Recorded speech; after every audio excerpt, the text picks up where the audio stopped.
A ver, somos poquitos todavía, pero ya no sé cuántos me van a quedar si se presentaron 5 al examen. Digan más o menos los que se presentaron al examen, los que me quedaron de la comisión. Figuraban 21. ¿Qué vamos a hacer? Digamos lo bueno nada más. Sí, pero yo necesito que se queden todos, porque si no, una comisión de 5 personas de nada. Eh, a ver, ¿no me vendrá alguno más? Me quedaron 5 personas, no puedo creerlo. Igualmente los valoro, ¿eh? Los ¿Y en el valoro. examen cuánto éramos nosotros? 5, De la 204 éramos 5. 5. Y Pero sí. se condice con lo que hay acá. Pero igual había más gente que estaba en la clase, no sé, bueno, 8 o 10 personas. Pero bueno, ¿qué pasó? En fin, hoy lo que vamos a ver es este modelo de representación política, ¿sí? Yo les recomiendo para leer la primera parte, esto creo que es el capítulo 3, me parece que es la unidad 3, ya les digo. Sí, es el punto 3. Les recomiendo, si pueden leer, que son 5 hojitas, los puntos uno y 2, que es como que hace el camino, ¿sí?, a la representación. Y habla sobre este recorrido desde las democracias griegas a los modelos de representación medievales. Menciona a Hobbes sobre la atomización de los individuos y esta transferencia de representación, que antes no existía tanto, y hasta llegar a las democracias. Pero hace como el recorrido. Bueno, tenemos una persona más, por suerte. Este, Eh, pero está bueno como para tenerlo en cuenta, que es el camino de la representación, ¿sí? Que llega a esto, que es como, digamos, lo que sería los modelos de representación, sobre todo siglo XIX y siglo XX, ¿sí? Muy bien, ahí empezaron a aparecer un poco más. Este, sobre todo esta idea de que la representación como nosotros la conocemos hoy no es que siempre fue así, sino que fue algo que se construyó en los últimos siglos, diría yo, en los últimos 2 siglos, ¿sí? Es algo que no existía de esta manera, sino que se fue construyendo con el tiempo. Eso está bueno como para saberlo. Por eso les recomiendo leer esta primera parte de Hacia la... ¿Cómo se llama? Tiene un nombre, la primera parte. Que es el camino a la representación política, ¿sí? Que es entender esta construcción que eventualmente dio lugar a las formas de representación que uno representa. Perdón un segundo, voy a cerrar porque me están volviendo locos los colectivos.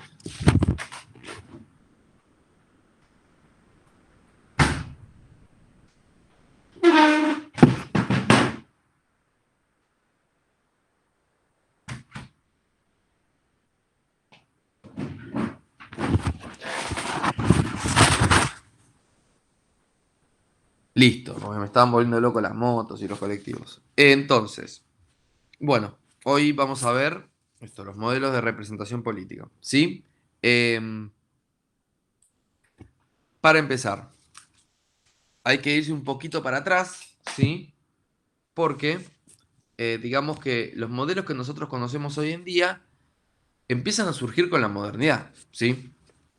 Eh, y es importante entender qué es lo que había antes. ¿Se acuerdan? Yo creo que esto lo hemos visto, que hablábamos mucho de la teoría de la sociedad organicista que había en la Edad Media, que se llama organicista porque digamos que la sociedad era considerada como un cuerpo, ¿sí? Que tenía órganos, partes, y que todos eran imprescindibles para la vida. Entonces, digamos, había una sociedad en la cual cada uno tenía una función determinada, por lo menos le decían que eso, y eso también evitaba la movilidad social, ¿sí? Digamos que era una sociedad estamentaria. Cada uno ocupaba un rol específico y no se podía mover del lugar que ocupaba, porque la idea era que cada uno tenía una tarea que cumplir en esa sociedad, ¿sí?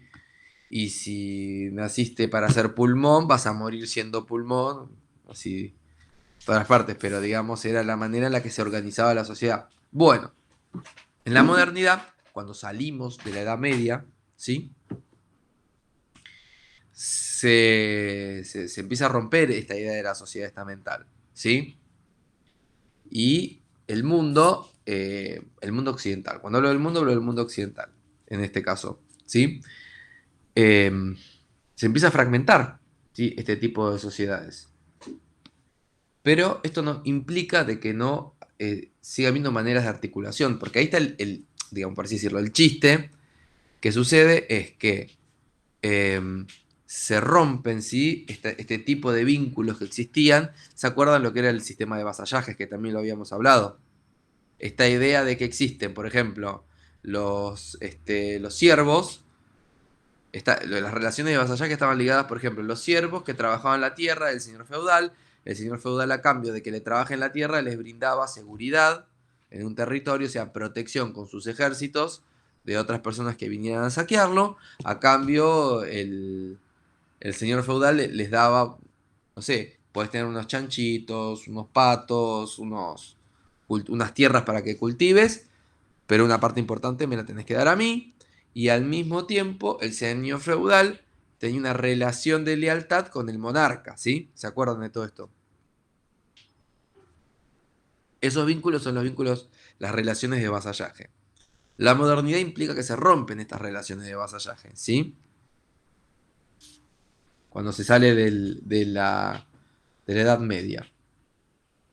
Y entonces, ¿qué empieza a pasar? Se empieza a fragmentar la sociedad. Pero esto no implica de que se desarticule, por así decirlo, ¿sí? Tienen que surgir nuevas maneras de articular a los individuos con la sociedad y con la política, ¿sí?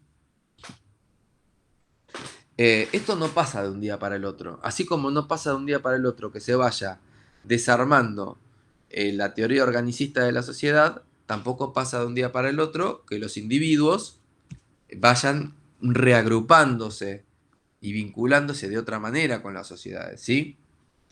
Sino que es un proceso gradual que lleva siglos. Y hasta podemos encontrar, hasta Marx en el siglo XIX, esto sigue siendo un tema, ¿sí? Porque lo que dice, por ejemplo, Marx, no sé si se recuerdan en el manifiesto, es como las relaciones mercantiles dejaron desamparado al individuo ya, por lo menos cuando era siervo, tenía garantizado la protección del señor feudal y poder trabajar la tierra. Ahora, si se queda sin trabajo, o sea, si tiene trabajo en una fábrica, solamente puede cubrir un poco de comida y una cama caliente, y si no tiene laburo, ni siquiera tiene garantizado eso, ¿sí?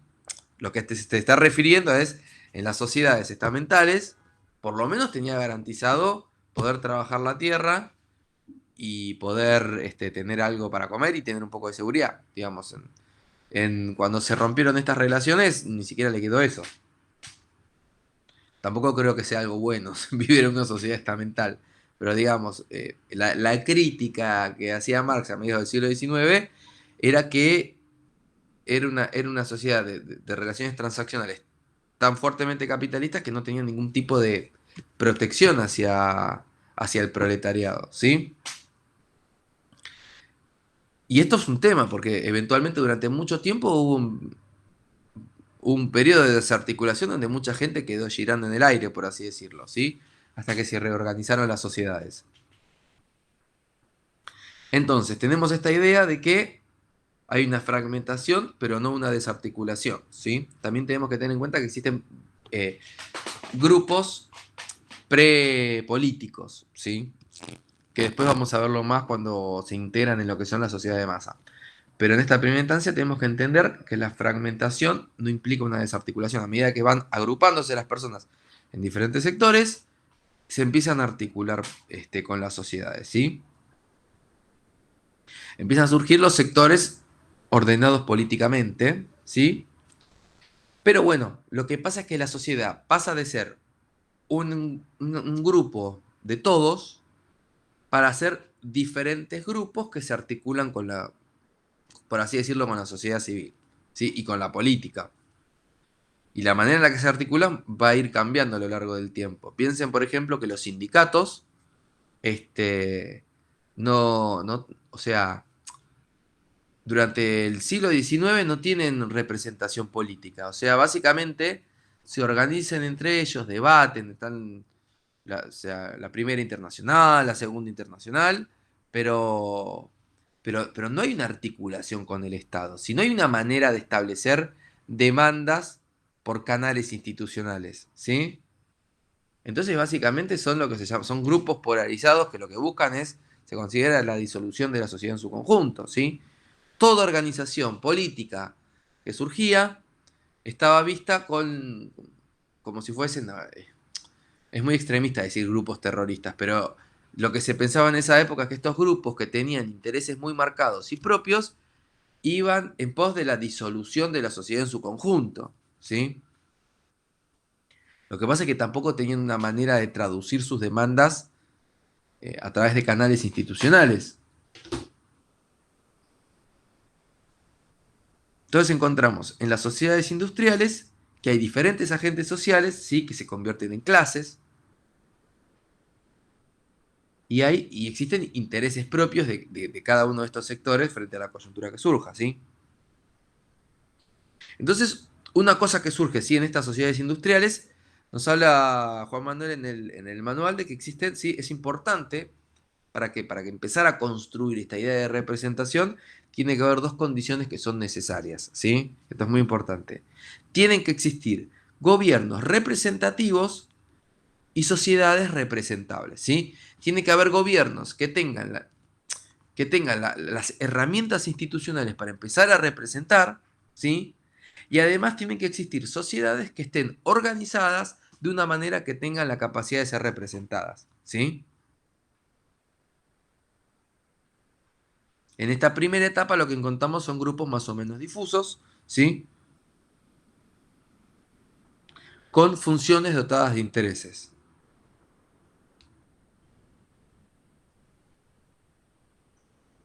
Y encontramos individuos pertenecientes a estos grupos que tienen que sentirse representados, ¿sí?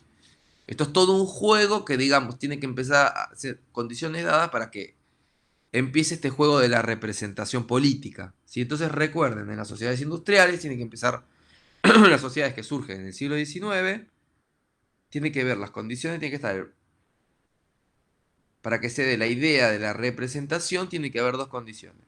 Gobiernos representativos y sociedades representables, ¿sí? Y los grupos, o sea, las partes que juegan en esta dinámica son los grupos, son en esta etapa más o menos difusos, ¿sí? O sea, hay grupos que tienen como sus ideas más claras y sus límites más determinados y otros menos, ¿sí? Pero lo importante es que tienen funciones dotadas de intereses, o sea, van a actuar en pos de intereses particulares de ese grupo, ¿sí? Y los individuos que pertenecen a estos grupos tienen que sentirse representados por ellos, ¿sí? ¿Hasta acá se entiende? Bueno, espero que sí.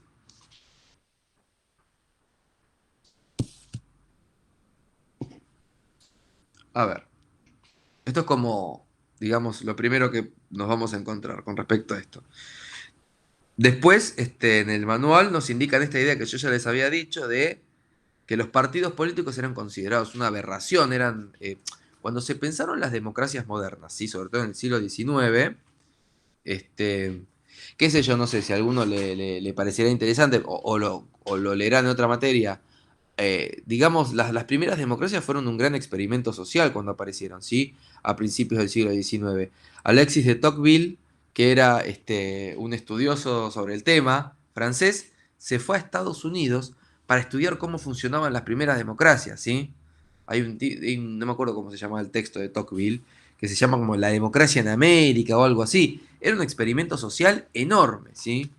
Que no se sabía bien cómo iba a funcionar.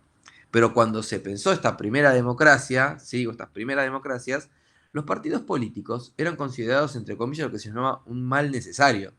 No eran considerados un instrumento propio de la dinámica política democrática, como hoy en día son considerados, tienen un rol fundamental. No se puede pensar en una democracia sin partidos políticos, porque son el canal que guía la voluntad de las personas a través de las diferentes organizaciones políticas para poderse organizar en partidos que tengan representantes, ¿sí? Se entiende toda esta estructura de sociedades representables y gobiernos representativos.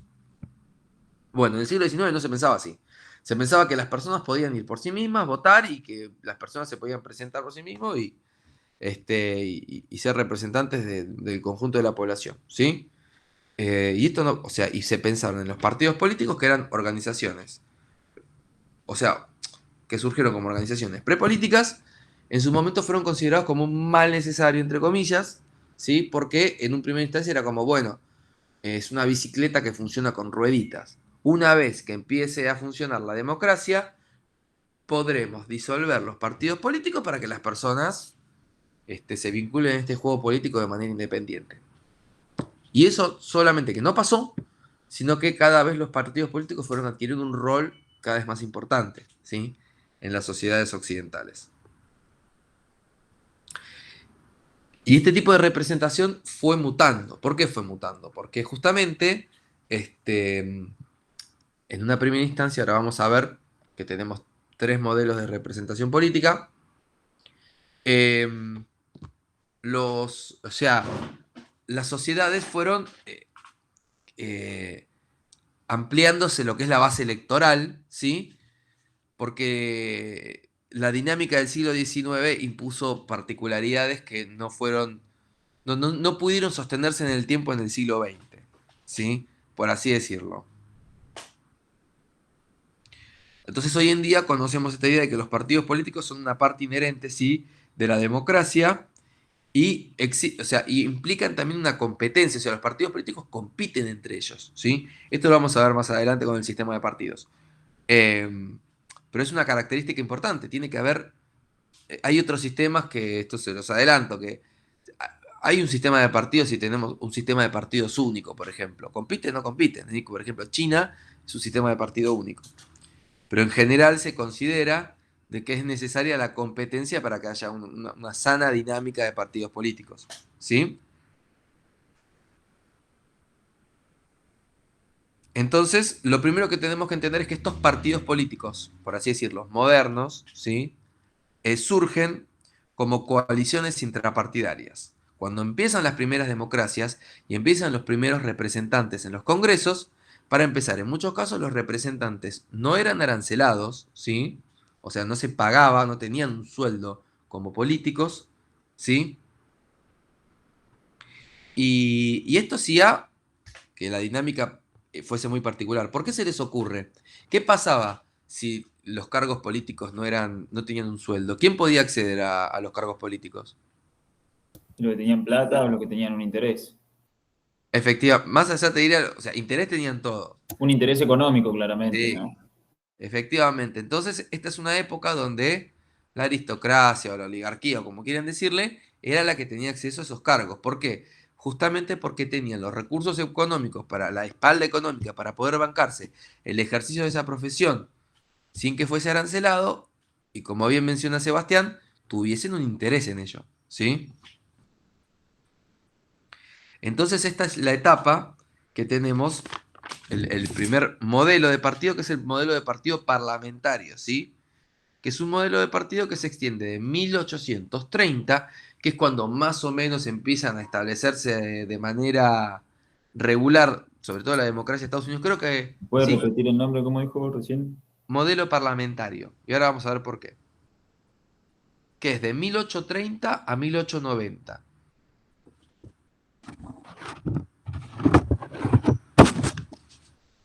Más o menos creo que los textos de Alexis de Tocqueville son de 1820 y pico. O sea, por eso se establece más o menos esta fecha, cuando empieza como a funcionar la democracia como tal.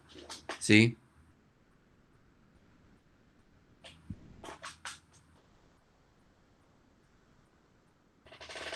Bueno, y tenemos que entender también que eventualmente lo vamos a ver eso que la manera y la configuración de los partidos en cada una de las épocas está también vinculado a los sistemas electorales de cada una de las épocas, ¿sí? Que van a ir mutando en sus características,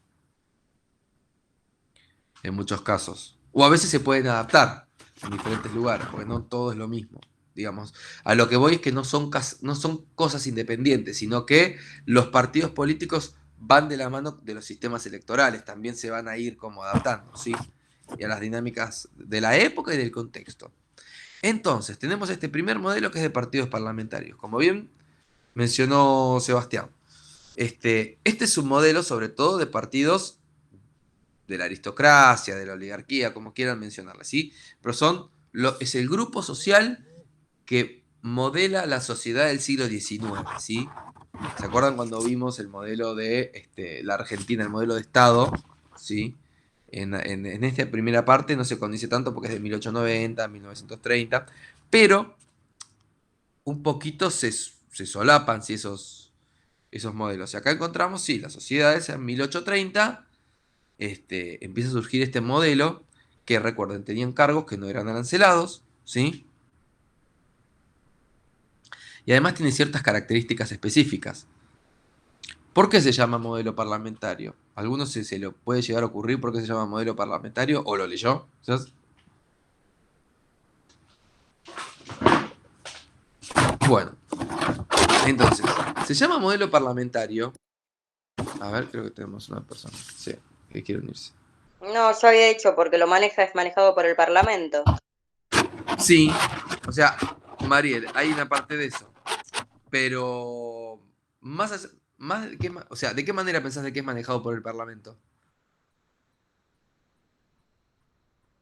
Era como una convención de aristócratas en ese momento, me imagino. Era un Efec- montón de gente pudiente que decían, bueno, ¿qué nos conviene hacer a partir de ahora para seguir capitalizándonos efectivamente. o de sus intereses? Efectivamente, Sebastián. La idea era que estos cargos, también como dijo Mariel y como dijo Sebastián, em, los vínculos se daban en el Parlamento, ¿sí? No es que el Parlamento en su conjunto como una unidad coherente manipulaba la sociedad, pero sí que eran individuos pudientes, notables del pueblo, por ejemplo, que accedían al Parlamento y ya sea tanto en el Parlamento o en los clubes, la primera tipo de instituciones que digamos, una vez que salían de sus labores parlamentarios, uno de los lugares probablemente que frecuentaban más seguidos eran, por ejemplo, los clubes de caballeros, ¿sí? Como por ejemplo el Jockey Club, ese tipo de instituciones donde iban a la tarde a, no sé, fumar habano, tomar whisky, hablar de política, y que establecían ¿sí? Las alianzas que iban a dar lugar a los partidos políticos. Los partidos políticos en esta época eran instituciones débiles, ¿sí? Y que estaban dados por estas alianzas débiles y circunstanciales de alinear intereses, ¿sí? Había un interés en su conjunto que tenía que ver con la clase a la que pertenecían y mantener el status quo, ¿sí? Y otras características también de esta época estaban dadas por una base electoral bastante acotada, ¿sí? Piensen de que en esta época no votaba cualquiera, ¿sí? Había ciertas características con las que tenías que contar para poder acceder al voto, ¿sí? Entonces lo que encontramos es un electorado homogéneo, acotado, ¿sí? ¿Por qué creen que o sea, es importante destacar esta idea de que el electorado era homogéneo, era acotado, a diferencia de lo que va a seguir? ¿Y por qué era seleccionado? Por ellos mismos. ¿Cómo no iba a ser homogéneo si era según sus intereses? Efectivamente, lo que hacía esta dinámica era reforzar los intereses de la clase dominante, mantener el status quo. Todo lo que les preocupaba y todo lo que se votaba estaba vinculado a sostener el poder y los beneficios de una élite dominante, ¿sí? Pero, digamos, como para hacer una pequeña nota al pie, digamos, la sociedad seguía funcionando. Entonces, por debajo de esto, que era lo que en su momento manejaba el poder, por debajo seguían creciendo las fábricas, los trabajadores, seguían creciendo en términos marxistas este tipo de organización, ¿sí? Se seguía cohesionando a través de la opresión, seguían creciendo el nivel de organización de esta sociedad, de estos grupos, ¿sí? Como los sindicatos, que esto va a tener, en algún momento va a empezar a aflorar, ¿sí? Pero digamos, en esta primera etapa lo que encontramos es efectivamente, un Estado, por así Claro, en decirlo. esta etapa ya teníamos un Estado, ya teníamos leyes, todo, Sí, pero era un Estado liberal que efectivamente. protegía, digamos, pero el proteccionista, digamos. Era un Estado más que proteccionista, lo que tenías era, o en principio, un Estado laissez-faire, que es dejar hacer. ¿Se acuerdan que las funciones del Estado tenían que estar dadas en garantizar las condiciones del libre mercado? ¿Sí? O un proteccionismo acotado, como por ejemplo podría ser el primer modelo de estado de bienestar, que no es el modelo de estado de bienestar keynesiano, sino que es el modelo de Alemania de las décadas de los 70 del siglo XIX, ¿sí? Que era del Kaiser, creo que era del Kaiser, ¿sí? Que, digamos, o sea, la función del primer estado de bienestar no tenía que ver con corregir anomalías del mercado, sino con darle algo a la gente que estaba abajo para que no terminaran haciendo una revolución y tomando el poder, ¿sí? Ese era el objetivo del primer estado, o sea, tratar de brindar algunas cosas que hicieran que no fuese tan dramático esa transformación, porque si no, decían, se nos viene encima la revolución comunista, ¿sí? Entonces, tenemos en el modelo parlamentario, ¿sí? Los vínculos son justamente parlamentarios, sistema capitalista, forma parte de este crecimiento del modelo capitalista en el siglo XIX, ¿sí? Y empieza a dar lugar a esta organización social que empezamos a conocer. Eh, Hay un desmantelamiento de la organización tradicional, que es esto que habíamos visto previamente, ¿sí? De lo que eran las sociedades estamentales.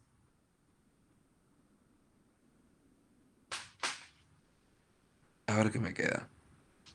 Bueno, está este vínculo de las relaciones son muy directas, justamente como teníamos un electorado muy limitado, ¿sí? Acotado. Las relaciones son muy directas y además, algo que es importante, que no es nota al pie, el tipo de organización, lo que se llama eh,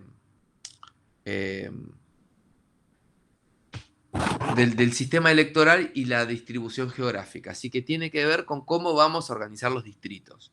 En esta época, esto pasó, hasta en Buenos Aires pasó esto, ¿sí? Los distritos tenían una conformación que se llama, la magnitud del distrito es importante. Se llaman distritos uninominales. ¿Y qué me refiero con distritos uninominales? ¿A alguno se le ocurre? Si vio, no sé, derecho constitucional, quizás, o sistemas electorales, algo de eso. Que tienen una jurisdicción propia. Más que una jurisdicción tiene que ver con cuando le damos forma a un distrito en términos electorales, lo que estamos diciendo es determinamos un territorio específico y si es uninominal, ¿qué vamos a tener? Un solo cargo. Por ejemplo, en la Argentina, para elegir presidente, es un distrito uninominal, ¿sí? En su conjunto. Después veremos cómo se fragmenta para otros cargos, ¿sí? Entonces, acá lo que tenemos es, por ejemplo, si agarramos la Cava, lo que es, hacemos un cuadriculado, que en realidad no era un cuadriculado, hay alguna justificación para darle formas, pero es un solo cargo por ese territorio. Hoy en día, por ejemplo, tenemos una manera diferente de representación, ¿sí? Que es una representación proporcional. En vez de agarrar y decir, en este territorio, el que gana la mitad más uno tiene un cargo, es, bueno, no sé, tenemos el sistema DONT para que después lo vamos a ver en otra clase, para ver cómo vamos a hacer un tipo de representación proporcional y cómo se van a distribuir las bancas, ¿sí? O sea, que tiene otra lógica. No es, o sea, es muy diferente el decir, agarramos un territorio específico y vamos a tener un cargo, a agarramos todo este territorio grande y vamos a ver los escaños cómo los repartimos, ¿sí? Entonces, esto es importante porque el tipo de representación que tenemos es que se establece un vínculo directo y es el principio aristocrático que es se representa a lo que podría ser el mejor de nosotros, ¿sí? Las personas votan al que consideran mejor capacitado para ese cargo. Y eso es, por ejemplo, esta idea del notable del pueblo, ¿sí? Es esta idea de mi hijo el doctor. Es esta idea de que generalmente las personas que llegaban a esos cargos eran abogados, médicos, escribanos, se me ocurre. Esos eran las personas que veían como mejores ojos la posibilidad de representar los intereses también acotados de un grupo de personas, ¿sí? Entonces, bueno, a ver si me quedó algo suelto por acá. Entonces recuerden, está esta idea de, es una lógica de representación más que nada aristocrática, ¿sí? Sistema es un distrito, se está dividido por distritos uninominales. Está la lógica no es mayoritario, pues esta idea es la mitad más uno, ¿sí? El voto es censitario. Está esta idea de mantener el status quo, es un cuerpo coherente, ¿sí? O sea, no hay mucha diferencia entre el representado, los que votan y su representante, ¿sí? Y esta relación es directa. Los partidos son débiles porque justamente se establecen alianzas, los partidos están establecidos por alianzas que se generan en el Parlamento. ¿Sí? Bueno. A ver si me quedó algo. ¿Alguna idea que quieran agregar ustedes? ¿Algo que se les venga a la mente en cuanto a esto? Que si vieron Peaky Blinders, ahí se muestra un poco. Claro. Es muy de la época eso, sí, efectivamente. Bueno. Entonces, Duverger, bueno, ahí nos habla, nos menciona Duverger, que es un politólogo importante de medio del siglo XX, que habla del origen de los partidos parlamentarios, ¿sí? Nos habla también de los notables, el sistema de financiamiento de los partidos también estaba muy relacionado a esto, a las personas que tenían la capacidad o sea, como bien mencionaron Sebastián y Mariel, también había un objetivo económico en la construcción de estos partidos políticos, ¿sí? O sea, voy a buscar, no sé, algún interés particular que tenga con mi vínculo con el Estado, por eso voy a ser un político, ¿sí? Pero bueno, está esta idea del club, del mundo aristocrático, de la representación, ¿sí? A través en pequeños números. Pero digamos, como les había comentado previamente, esto no dura ad infinitum, sino que tiene un tiempo de caducidad. Y en general el tiempo de caducidad en el mundo fue de la mano a medida que fueron creciendo estas masas de trabajadores, porque el mundo industrial fue creciendo, ¿sí? Y lo que se dice es que el traspaso sucedió porque tenían miedo de que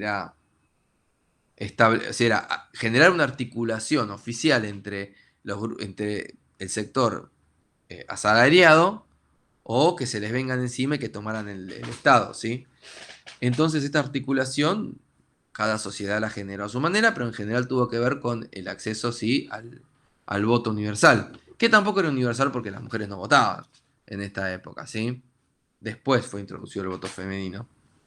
En muchos lugares tenía mucho tiempo de demanda, como por ejemplo siempre menciono las sufragistas en la Inglaterra victoriana, ¿sí? Eran un grupo que estuvieron muchísimo tiempo este, demandando por el voto femenino. Pero esto, eran vistas como, como un sector radicalizado de la sociedad, ¿sí? Las sufragistas, pero estuvieron, no sé si decirle 100 años, pero estuvieron un montón de tiempo. Me tendría que fijar bien porque quizás estoy diciendo una guarrada, 100 años. Pero digamos, el siglo XIX en Inglaterra está atravesado por esta demanda de las sufragistas, ¿sí? De hecho, no sé si alguno se da cuenta, pero cuando ve Mary Poppins, creo que la tía de los chicos es sufragista, que está todo el tiempo como votando, pidiendo por el voto femenino. Bueno, entonces entramos, ¿sí? A principios del siglo XX, en lo que se llama el modelo de masas, ¿sí? Este, que va de 1910 a 1970. Ya hablamos por qué el corte, por ejemplo, cuando vimos los modelos de Estado, era de 1930 a 1970. Acá probablemente tengan la idea de que el corte de 1970 va por la misma razón que se corta en el otro, que son la crisis, ¿sí? La crisis del petróleo. Y 1910, por ejemplo, si lo ven, esto tiene que ver con, es un corte general, pero en Argentina, la ley Sáenz Peña, ¿de cuándo es? 1912. Sí, o sea, no está tan desfasado con esto. Profe dijo modelo de bases que me repite los años que dijo ahí. 1910 a 1970. Y tenemos, por ejemplo, el PAN, ¿sí? Es un modelo es el modelo tradicional de partido oligárquico que trata de hacer la transición y no lo consigue, ¿sí? En cuanto se establece la ley de Sáenz Peña, los partidos, digamos, de masa le pasan por encima. Pero bueno, está esta idea de que las sociedades empezaban a demandar un tipo de representación que fuese más coherente, ¿sí? Que el electorado fuese más amplio. Y cuando esto sucede, los modelos de representación aristocráticos no va más, ¿sí? Entonces empieza a surgir una nueva configuración, ¿sí? Digamos, los partidos, cuando los partidos de masa llegan al poder, reconfiguran la estructura del Estado, la estructura política, ¿sí? Son un agente, bueno, no me voy a adelantar con eso, pero sí es un agente dinamizador de la sociedad, ¿sí? Se produce un cambio profundo, ¿sí? En esta estructura. Entonces, esto es cuando, por ejemplo, surge este concepto de la matriz estadocéntrica. Este, y empieza a haber, por ejemplo, una regulación económica más importante, empieza a haber sociedades con fuertes identidades colectivas, aparecen las democracias de partidos, eh, y empieza a aparecer la clase obrera como con un rol central, así como el Estado aparece con un rol central, la clase obrera aparece con un rol central en este periodo, ¿sí? Y en un primer lugar, enfrentada al Estado en su conjunto, porque lo que buscan es romper con estas estructuras del Estado aristocrático, ¿sí? O el Estado oligárquico. Los sindicatos empiezan a tener también un rol fundamental, y la dinámica entre el partido y el sindicato empieza a tener una manera muy particular, que eso lo vamos a ver en los modelos de partido también, ¿sí? Este, pero para empezar, hay una ampliación de la ciudadanía política, o sea, más personas acceden a votar y las personas pueden hacer más cosas también, o sea, el debate político se amplía, no solamente al voto, sino a un montón de demandar cosas que antes no se demandaban, ¿sí? De parte del Estado.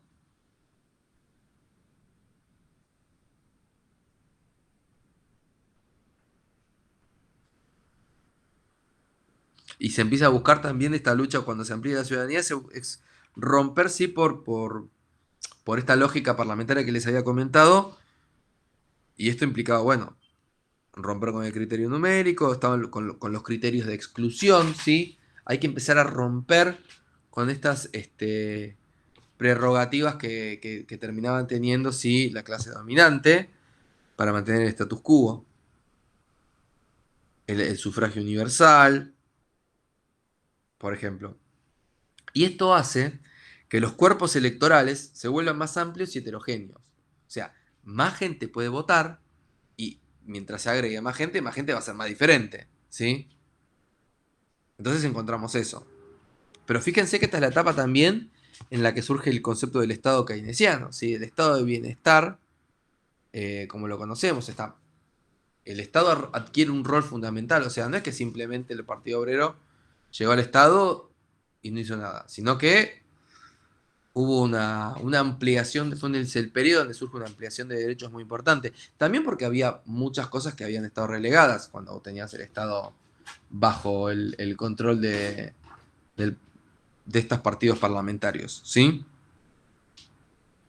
Entonces, lo que sucede, ¿sí? En el concepto del estado de bienestar, para empezar, es que hay una subordinación del mercado a la política, ¿sí?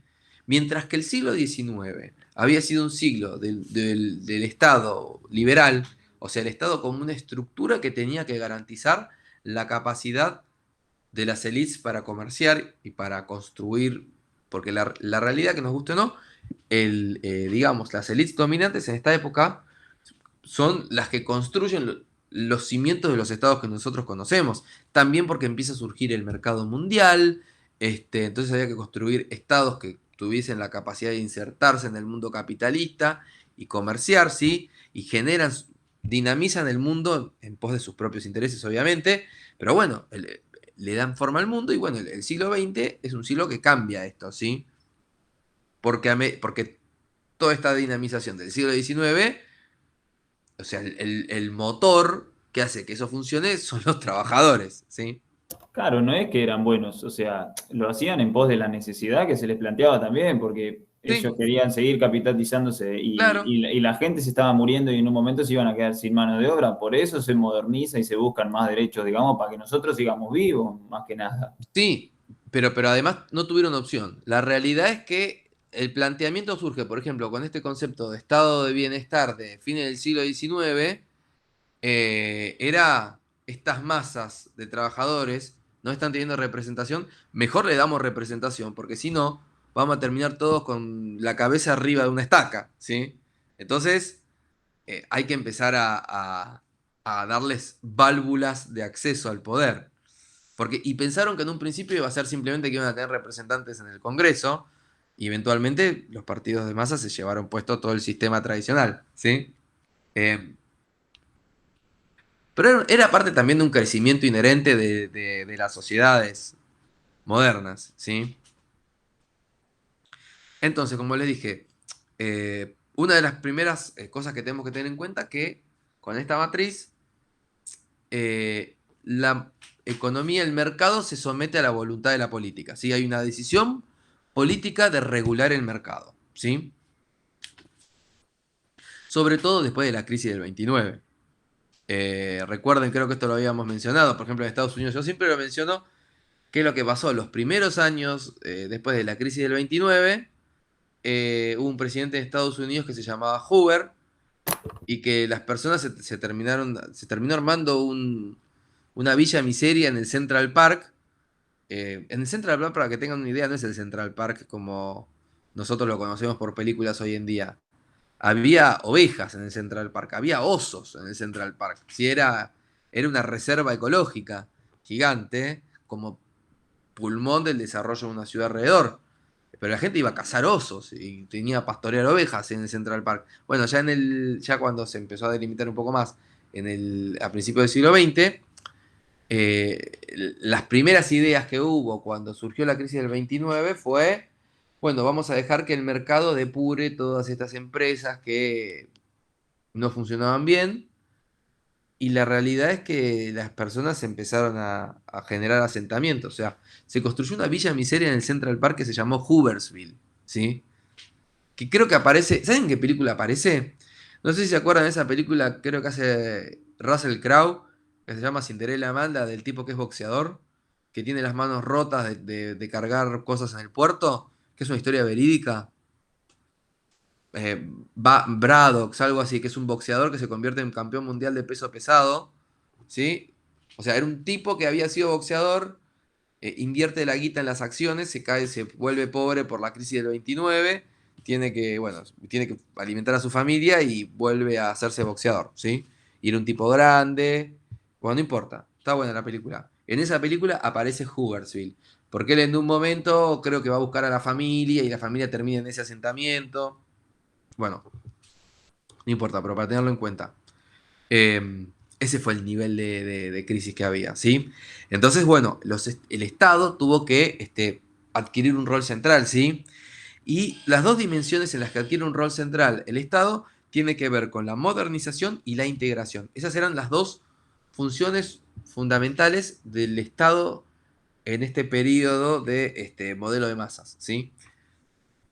¿Y en qué se les ocurre que el Estado puede ser modernizador e integrador?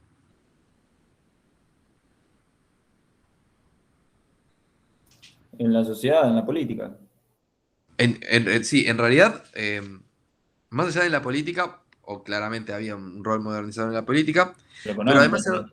el Estado adquirió un rol proactivo en el desarrollo económico, o sea, inversión justamente inversión y desarrollo, por ejemplo, el Estado como poner plata en cosas que los privados no tenían sentido, ¿entendés?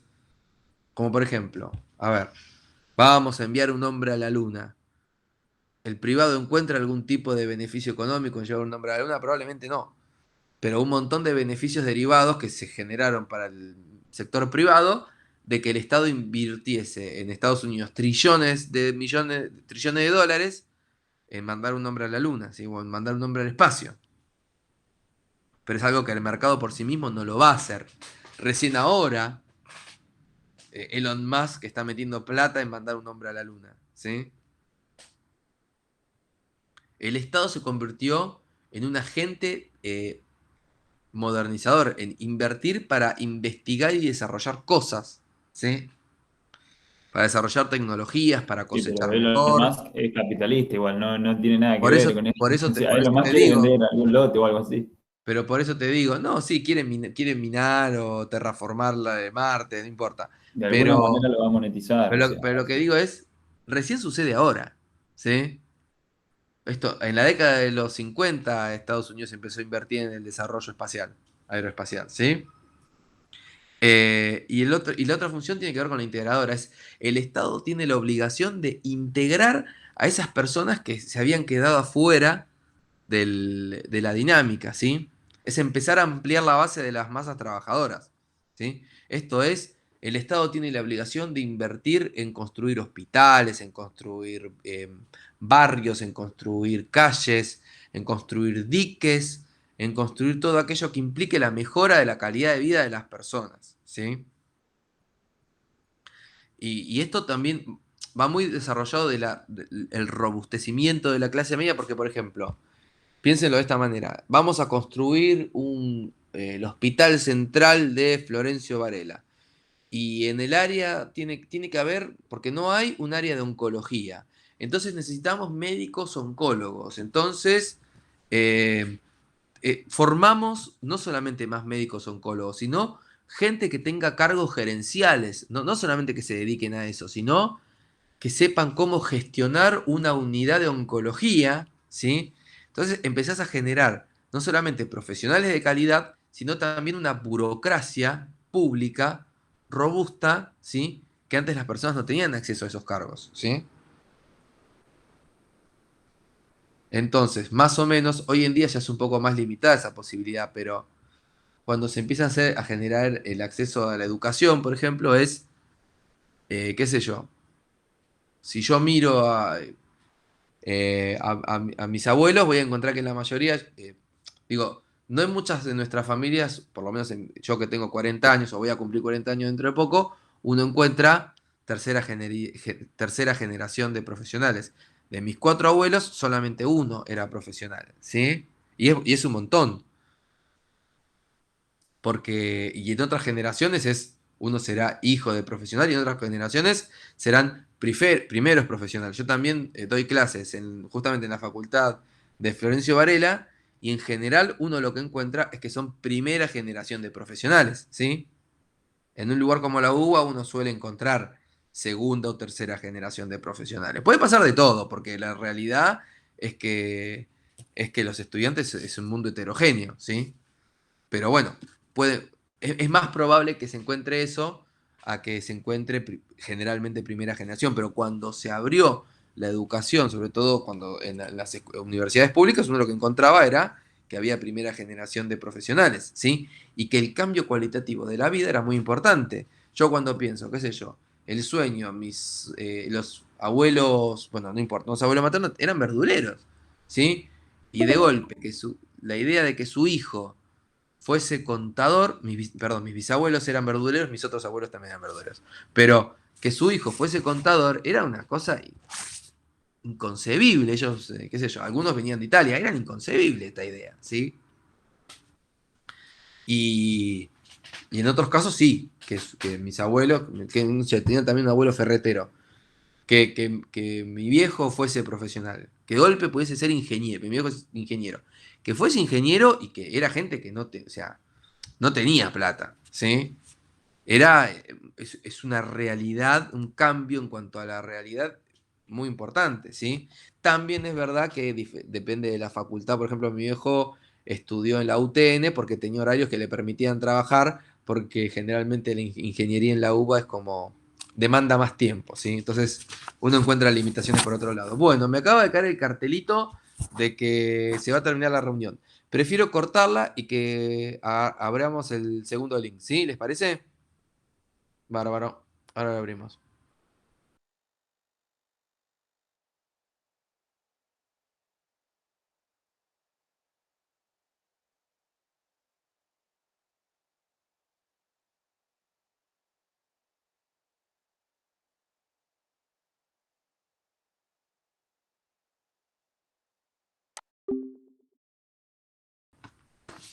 Espero que vuelvan. Siempre aprovechan el interludio para bajar. Entonces, de nuevo, volvamos. Esta idea de... Este es un periodo, ¿sí? Que tiene esta función de integrar, ¿sí? La parte de la sociedad que estaba desenganchada.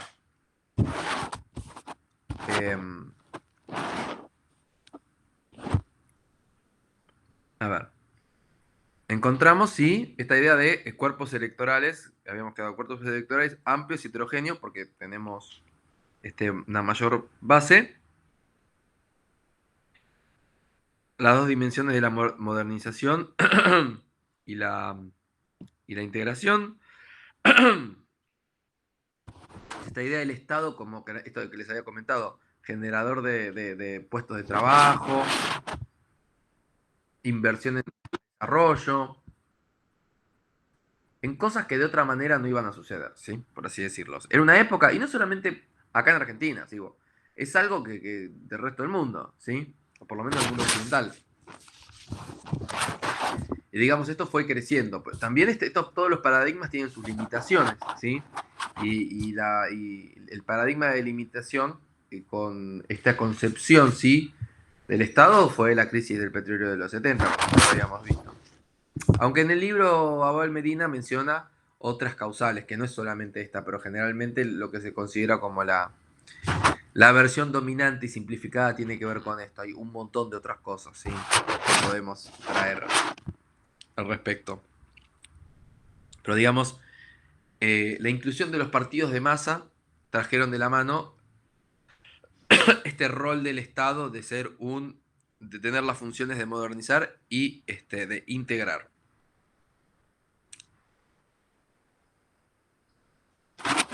Y otras características que vamos a encontrar también, sí, en cuanto a los partidos políticos, que este es un periodo, sí, de representación de, como les había dicho, de organizaciones prepolíticas, como por ejemplo los obreros, los grupos católicos y los campesinos. De hecho, uno de los partidos más importantes en Alemania, al que pertenece Merkel, es el Partido Católico, me parece una cosa así. O sea, hoy en día en Argentina ya no encontramos mucho eso, pero en otros lugares sí. Entonces, perdón que me estoy comiendo una galletita porque no desayuné nada. Entonces, los partidos de masa. ¿Cómo vamos a encontrar en los partidos de masa? ¿Sí? Estos grupos prepolíticos que construyen estos partidos, que es la manera en la que empiezan a sentirse representados, ¿sí? Tienen fuertes vínculos con la sociedad, ¿sí? Y no es solamente que tienen fuertes vínculos con la sociedad, sino que además tienen fuertes vínculos con la política, porque las personas, por ejemplo, los diputados que van a representar a estos grupos, tienen, por así decirlo, la correa corta. O sea, no pueden hacer, no tienen una amplia libertad para hacer lo que quieran, ¿sí? Sino que tienen una estructura partidaria por detrás que limita sus accionarios porque tienen los ojos en la nuca, ¿sí? Estas personas. Entonces tenemos que entender de que estos grupos, perdón, se me Pero te lo abro. Estos grupos tienen fuerte diferenciación entre ellos, o sea, no es lo mismo el partido obrero que el partido, vamos a decir, campesino, que el partido católico. La diferenciación entre ellos es muy grande, ¿sí? Pero todos estos grupos tienen fuertes vínculos con la sociedad, tienen estructuras burocráticas internas muy grandes, son extremadamente verticalistas, ¿sí? Estos partidos políticos. Entonces vamos a encontrar un tipo de representación diferente al que tenían los partidos parlamentarios, que eran, recuerden que eran partidos débiles, que tenían vínculos entre, hacia adentro eran chiquitos, se podían armar y desarmar, y con la sociedad tenían un vínculo directo entre el representante y el representado. Acá no, acá tenés una gran estructura partidaria, ¿sí? Y si vamos a Argentina, ¿qué partidos se les ocurre que pueden entrar en este modelo de partidos? ¿Qué partidos se les ocurre? ¿Cómo, profe? ¿Cómo sería la pregunta? ¿Qué ejemplos se les ocurren de modelos de partidos de masas en Argentina que entren según esta definición? El movimiento obrero. ¿El movimiento obrero es un partido? ¿Como así? No, tiene el Partido Obrero, por ejemplo. Pero Claro, voy a... la organización sindical, digamos, me refiero. Sí, bueno, pero estoy hablando de cuando se construyen los partidos. Por ejemplo, como interlocutor de los intereses de los movimientos, ¿sí? Hay, por ejemplo, en Argentina, esta es la etapa donde surgen los dos partidos fundamentales, que representan el interés de las masas. Es una respuesta muy fácil. ¿Qué dos partidos que surgieron en la primera mitad del siglo XX representan, como son interlocutores del interés de las masas? ¿El peronismo? ¿Y antes del peronismo?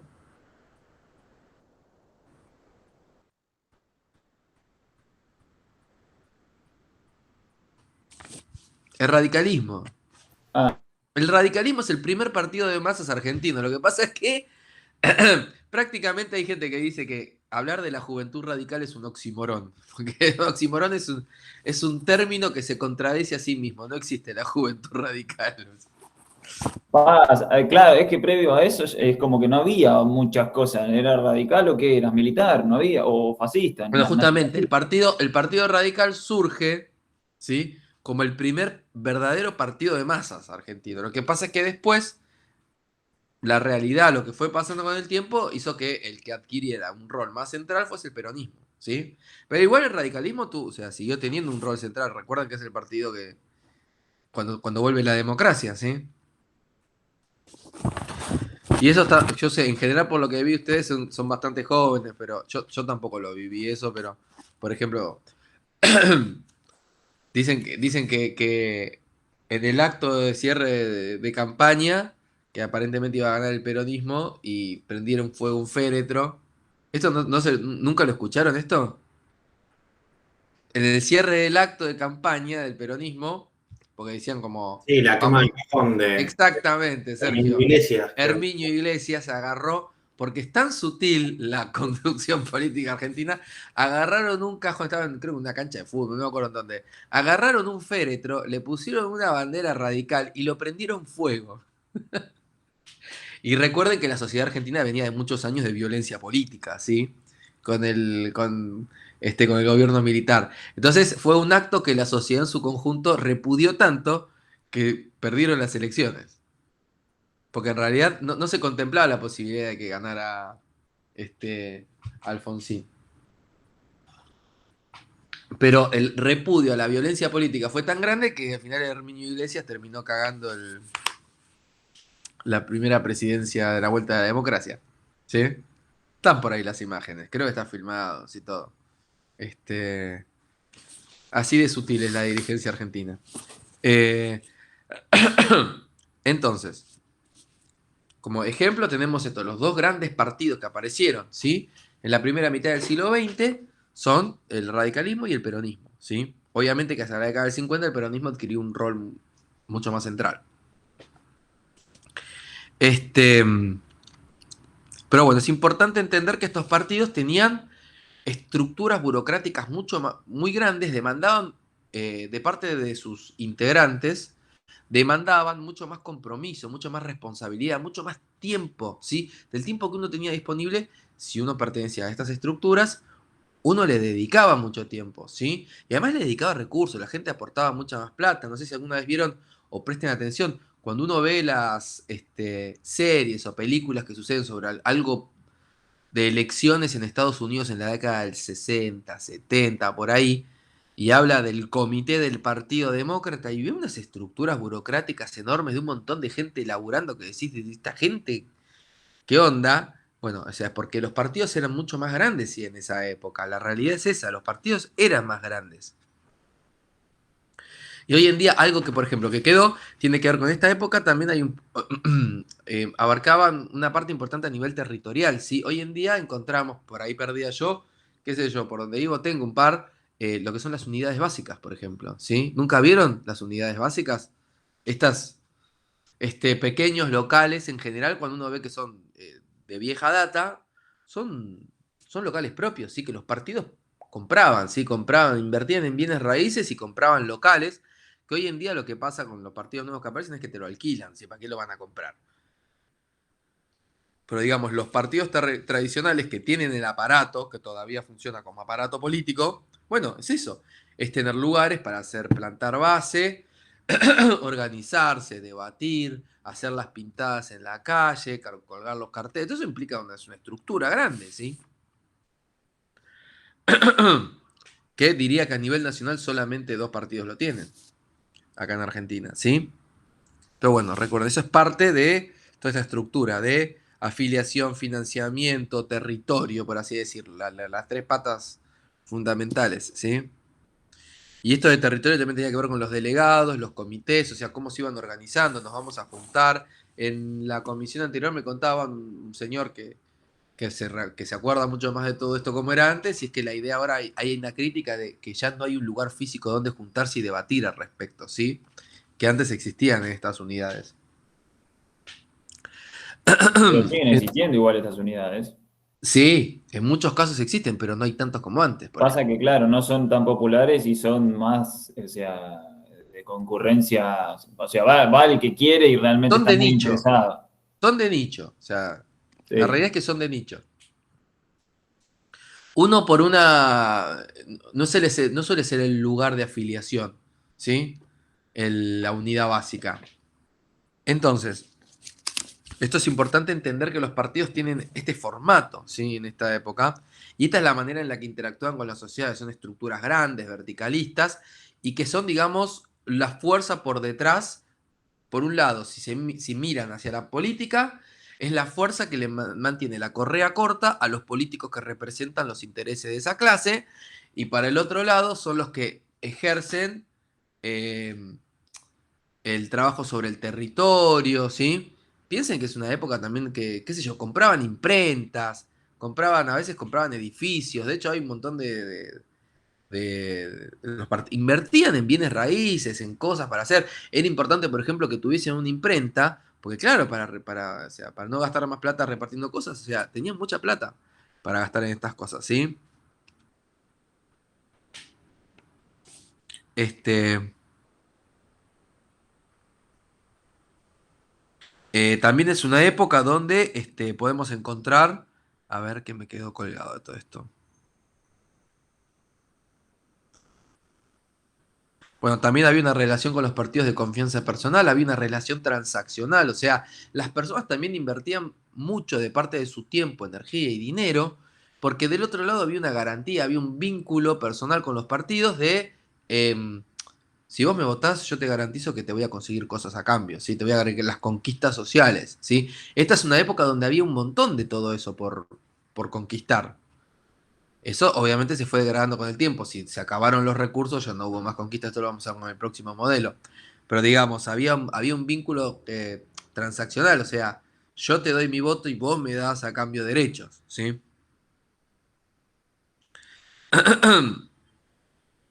Y también había la estructura de los conflictos electorales, tenía que ver con esta idea de, había una puesta en escena, o sea, los conflictos, o sea, esto también hablaba, en un momento también hablaba mucho Maquiavelo de esto, de que la política era el escenario donde se ponía en puesta de los conflictos sociales reales, ¿sí? No sé, la clase trabajadora contra la burguesía, bueno, cada uno probablemente había una puja en los debates dentro del presupuesto del Estado sobre esto, ¿sí? Y esto, o sea, se veía de una manera muy clara. Y esta lucha, hoy en día quedó como, todos estos discursos quedaron muy fuera de época, ahora lo vamos a ver esto, porque se fue degradando la relación entre los partidos políticos, la política y el electorado, ¿sí? La realidad es que los partidos políticos fueron perdiendo la capacidad de garantizarle cosas a las personas. Este, a ver si me quedo colgado acá. Bueno, está también esto de, muy relacionado a de ver a la política o el escenario político como como un escenario de que se ponían puesta en escena de los conflictos, va de la mano del concepto de la puja distributiva. Si la puja distributiva es esta idea de que hay recursos que son limitados. ¿En qué los vamos a gastar estos recursos ilimitados? ¿Sí? Qué sé yo, si el que está, si tenemos un presidente de un partido de los trabajadores, probablemente en esta época lo que va a hacer es derivar gran cantidad de los recursos del Estado o por lo menos así debería ser, a garantizar mejoras en la condición de vida de los trabajadores. Pero eso implica que haya otras cosas que tienen menos recursos, ¿sí? Bueno, ese debate por la puja distributiva es algo que surge, por ejemplo, acá en Argentina surge en la década del 30, el debate por la puja distributiva, con la crisis del 29.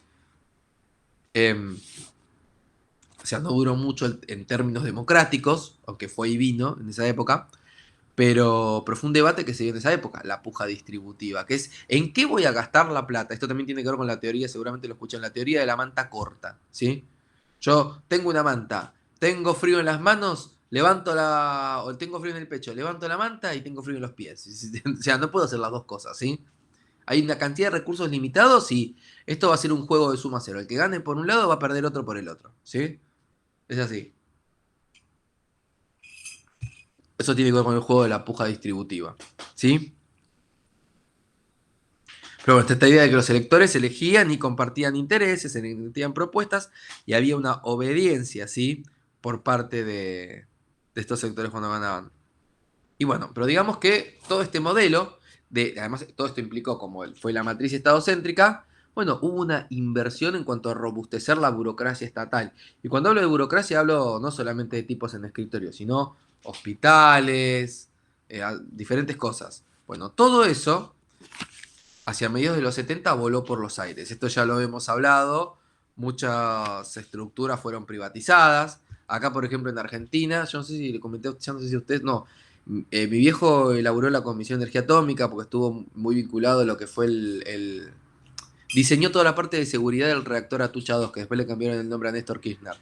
Eh, y este, bueno, en esa época se invertía mucho justamente en inversión y desarrollo, pero al nivel de que, por ejemplo, mi hijo es de la primera generación de los que aprendieron a programar en código binario, que era algo que no se hacía, ¿sí? Acá. Había un sector de la Comisión de Energía Atómica que se dedicaba era lo que ahora sería el INTI, por ejemplo, ¿sí? Y obviamente que estaba atravesado por el gobierno militar y tenían intereses particulares, qué sé yo, pensaban en términos estratégicos, qué sé yo, otra cosa. Pero digamos que hasta en los gobiernos militares había una inversión en ese sentido, ¿sí? Y bueno, todo eso se fue fragmentando. En los 80, por cuestiones particulares, se cortó la inversión en desarrollo nuclear, también porque el primer gobierno democrático argentino, al ser frágil, para conseguir financiamiento para algunas cosas, a cambio Estados Unidos le pidió como terminar con el programa de enriquecimiento de uranio, que era algo que acá había surgido solo, es uno de los pocos países que desarrolló por sí mismo la capacidad de enriquecimiento de uranio. A ver, poniéndome en abogado del diablo, esto tiene lógica también de parte de Estados Unidos, porque el enriquecimiento de uranio está muy ligado a generar plutonio por otro lado, y si vos tenés A ver, si vuelve a haber un gobierno militar que tenga la capacidad de construir misiles que pueden llevar plutonio adentro, es un quilombo, ¿sí? Entonces, para ellos a nivel del juego político era, bueno, yo te doy recursos, pero terminar con el plan Cóndor, con el enriquecimiento de uranio, ¿sí? Y eso fue como cerrando las puertas de este tipo de desarrollo que hubo muy fuerte en una época, que también implica mucha guita de este lado, ¿sí? Pero, por ejemplo, el plan nuclear en la década de los 60 en Argentina estuvo muy ligado a los reactores experimentales y el desarrollo de medicamento oncológico, ¿sí? Los primeros medicamentos para curar el cáncer, eh, no sé cómo se harán el día de hoy, pero los medicamentos oncológicos tienen su base en poder generar lo que se llama isótopos radioactivos. Se cura con radiación el cáncer, ¿sí? Y esto se hacía, tenías que construir esos medicamentos adentro de un reactor nuclear. O sea, imaginen la inversión de un Estado que desarrolla energía nuclear y que puede generar remedio para curar el cáncer. O sea, era otra época también de la Argentina, ¿sí? Pero bueno, o sea, para que vean el rol que tenía el Estado, la función del Estado, que estaban por fuera del mercado. Bueno, todo esto vuela por los aires en los 70, como ya mencionamos, y el Estado tuvo que reducir sus funciones y los partidos políticos también. Esto cambió la relación entre el electorado, los partidos y los partidos con el Estado, ¿sí? Entonces lo que encontramos es lo que se llama el modelo electoral, ¿sí? Mientras que el modelo de masas lo que buscó es la integración, el robustecimiento del vínculo de los individuos con estos grupos específicos que tenían representantes en el Congreso, a los que le tenían la correa corta, que tenían que hacer lo que el partido decía, estructuras grandes, verticalistas, con una burocracia extensa. Bueno, todo eso ya no hay plata para sostenerlo, ¿sí? Y ya no hay plata tampoco del otro lado para el partido ya no tiene la capacidad de poder generar esos beneficios en los trabajadores, ¿sí? Entonces, ¿qué pasa? Se va erosionando, va perdiendo afiliados. Esto es algo que va a suceder, no pasa un día para el otro, pero digamos, es un proceso progresivo que cuando ya entramos en los 90 hay estructuras muy deterioradas, ¿sí? A nivel partidario. Entonces surge lo que se llama el modelo electoral. En los 80, ¿sí? Surge que es de los 80 a la actualidad, el modelo de representación electoral. ¿Y a qué nos referimos con modelo de representación electoral? ¿Qué se les puede ocurrir que hay de diferente con lo que veníamos viendo?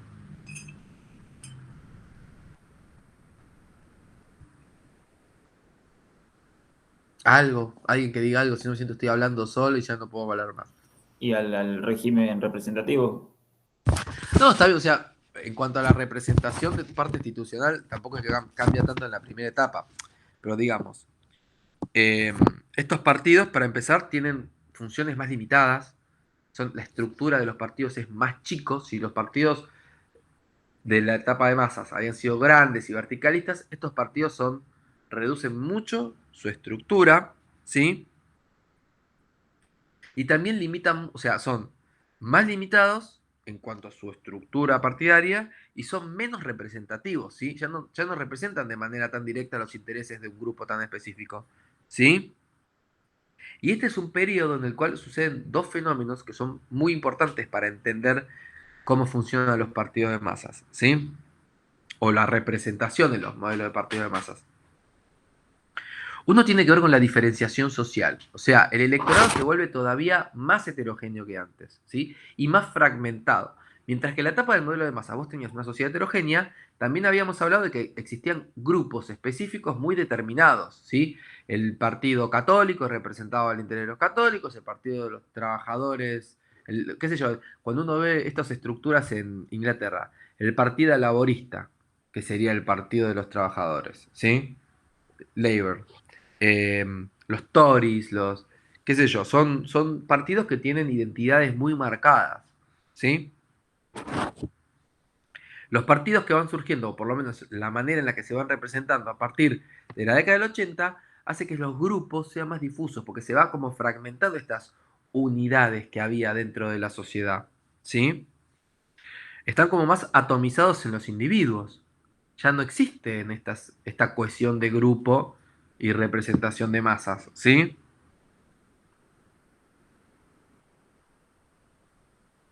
Entonces, lo que surgen son sociedades desestructuradas e individualizadas. El proceso de individualización se va acrecentando, ¿sí? A partir sobre todo de los 70, 80, y en los 90 llega como su punto máximo. Esto también va de la mano con, por ejemplo, la caída de la Unión Soviética, el triunfo de la globalización, el triunfo del individuo como yo soy yo en el mundo y yo puedo decidir sobre todo lo que hago y mis consumos y cómo voto, o sea, está muy vinculado una cosa a la otra, ¿sí?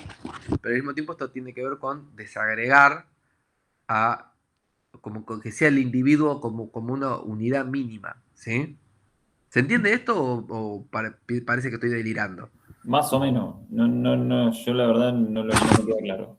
Los grupos a lo largo del tiempo se fueron volviendo más heterogéneos. Eso es una de las características a medida que se va agrandando el electorado. Pero ahora, pensá, Sebastián, por ejemplo, que el electorado termina de completarse en su conjunto, de ser capaz de ser representado mediados del siglo XX, digamos, más o menos, en algunos lugares en la década del 70. Bueno, ya todos los individuos adultos en ese momento mayores de 18 años pueden votar. ¿Sí? Pero y esto hace que la sociedad sea heterogénea, más heterogénea que en el siglo XIX. Pero la manera en la que había de representación política iba por grupos, o sea, los trabajadores votaban a los partidos de los trabajadores, los católicos votaban a los partidos católicos. Ahora, a partir de mediados de los 70 en adelante, estos grupos que eran como bloques empiezan a desarmarse, ¿sí? Entonces cada vez sos más, yo no soy parte de un grupo que vota y que tiene tan garantizado mi voto. Antes era como muy garantizado el voto de parte de una sociedad, de un grupo específico de la sociedad. Ahora es como, porque esto quizás no se entendió porque no terminé de completar la idea. Cuando los individuos empiezan a atomizarse, a hacer como pequeñas unidades que tienen la posibilidad de votar, ayer te votan a Fernández y mañana te votan a Milei. ¿Se entiende?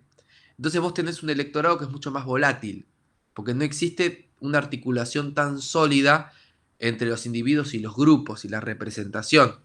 Entonces, si ayer te convenció Alberto Fernández porque te hablaba sobre cómo iban a volver mejores, hoy te convence Milei porque te dice que quiere terminar con la casta. Y, o sea, y entonces el electorado se vuelve muy volátil, porque ya no existe esa... no es tan posible predecir el comportamiento de las personas cómo van a votar, porque no votan en grupo como antes, ¿sí? Seguramente hay personas que votan en grupo, pero son menos de las que había antes que votan en grupo, ¿sí? Entonces vos tenés una sociedad más desagregada en individuos que en grupos de personas. ¿Se entendió un poco más esto? Y esto es lo que esto es lo que se llama la identidad colectiva flexible, ¿sí?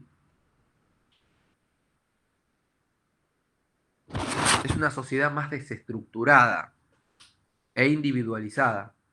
Que esto para la política es un problema enorme, ¿sí? ¿Por qué es un problema enorme? Porque es más difícil representar los intereses. Cuando vos tenés grupos específicos que tienen demandas específicas y puntos, qué sé yo, el Partido de los Trabajadores tendrá probablemente un colectivo de demandas muy relacionadas a su sector específico. Y esto sigue existiendo en algunos términos, ¿sí?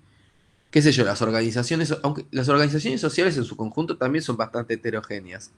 Pero seguramente vas a ver que sus demandas van por un carril específico, ¿sí? Que será amplio, porque son grupos amplios, pero van por un carril específico. Pero digamos, la mayoría de la población es esta idea de que ayer te votaron a Alberto Fernández y mañana te votan a Milei.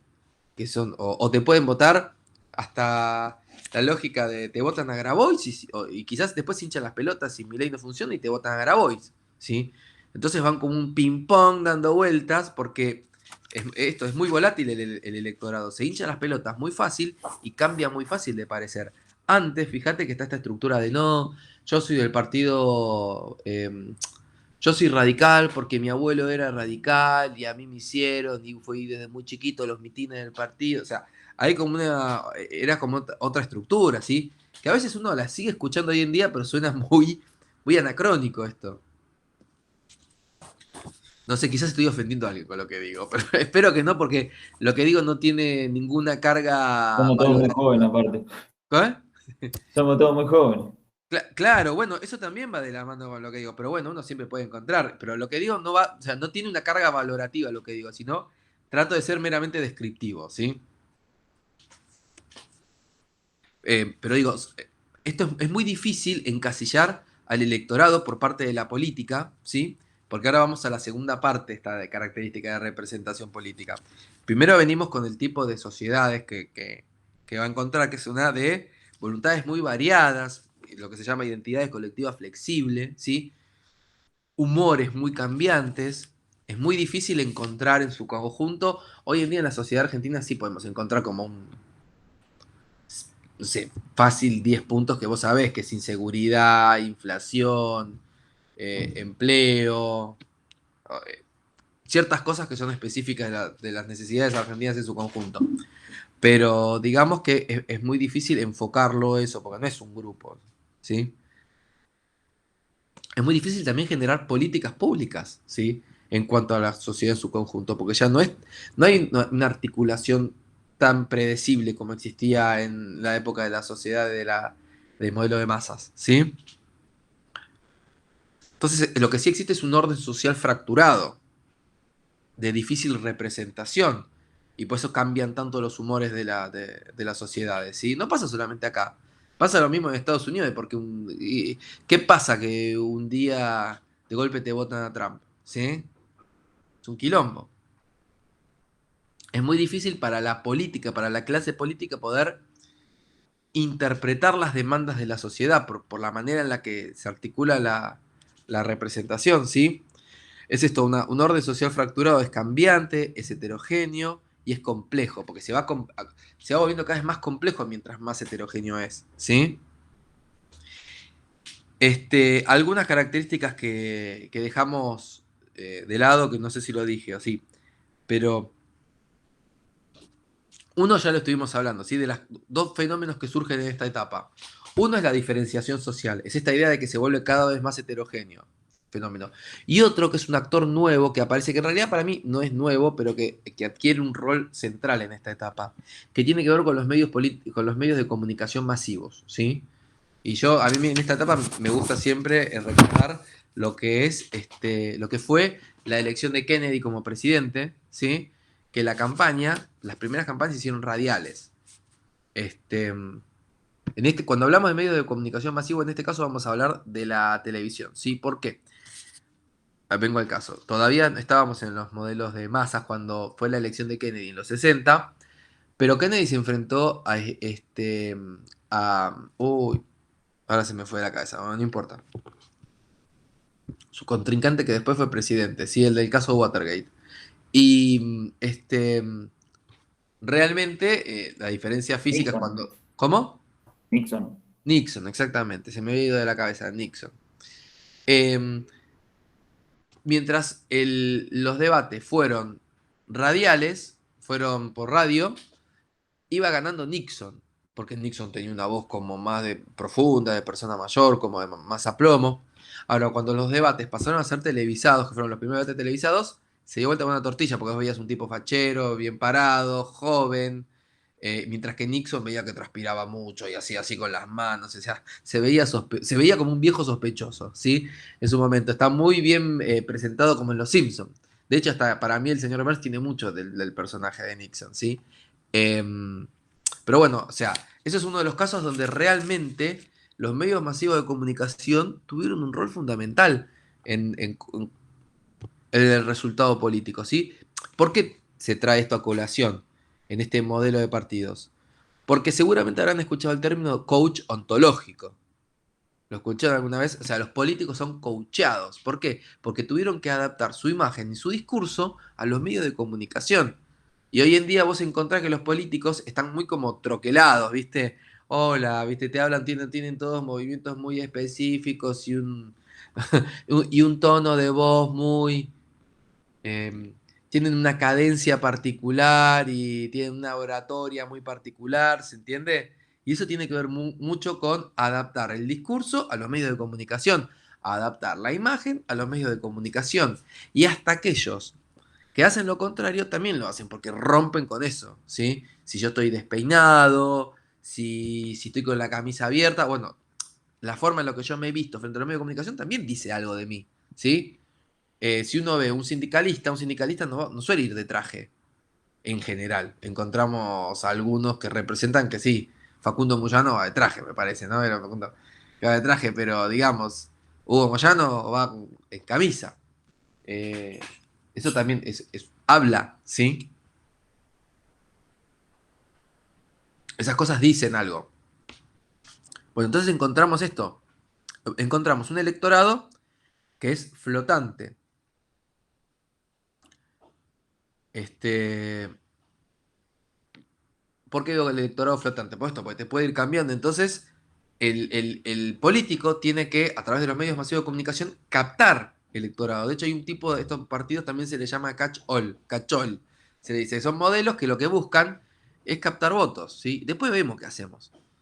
Porque, por ejemplo, qué sé yo, los partidos más tradicionales tienen como estructuras más...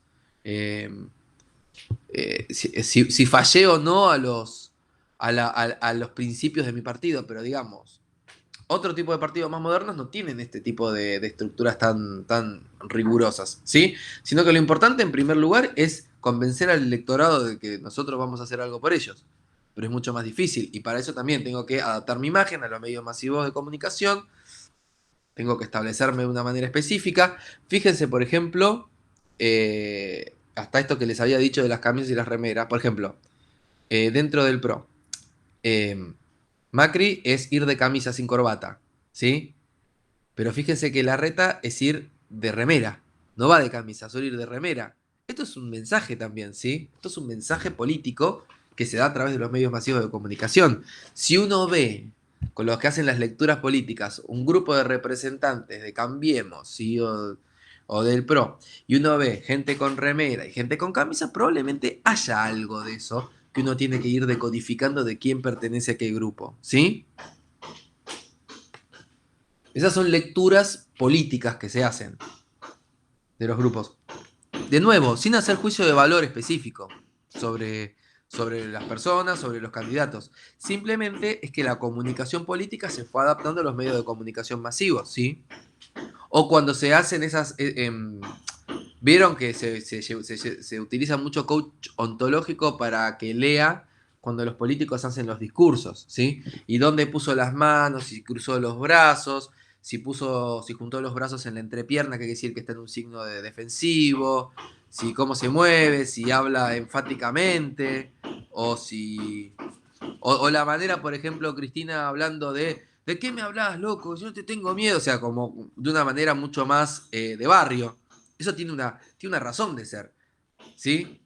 Todas esas estructuras tienen una manera de ser que está adaptada a los medios de comunicación masivos, ¿sí?